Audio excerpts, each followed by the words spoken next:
It was a warm, golden evening in Negril, Jamaica.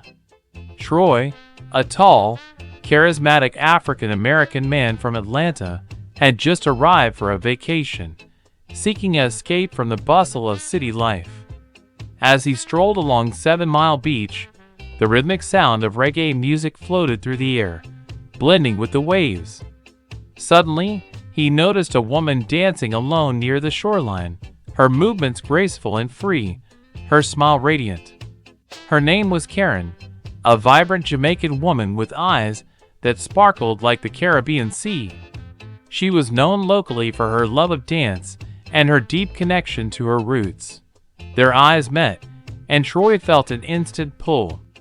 Emboldened, he approached her and asked, "Hey, miss, mind if I join you?" Karen chuckled softly.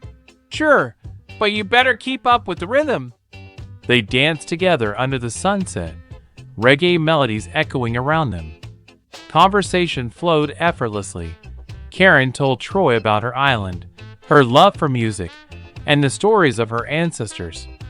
Troy shared his own journey, his admiration for Jamaica's influence, and his desire to learn more about her culture.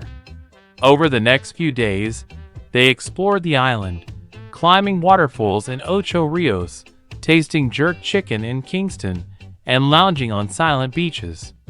Their bond deepened with each shared smile, each laugh, each stolen moment. On the final night, as the stars cast a silver glow over the ocean, Troy took Karen's hand.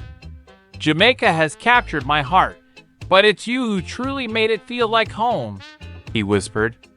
Karen looked into his eyes, feeling her heart beat in tune with the reggae that had brought them together. "Love is the real rhythm of Jamaica," she replied softly. As they stood there, embracing the island's magic and their newfound love, they knew this was only the beginning of their story, an island romance forever etched in the sands of Jamaica.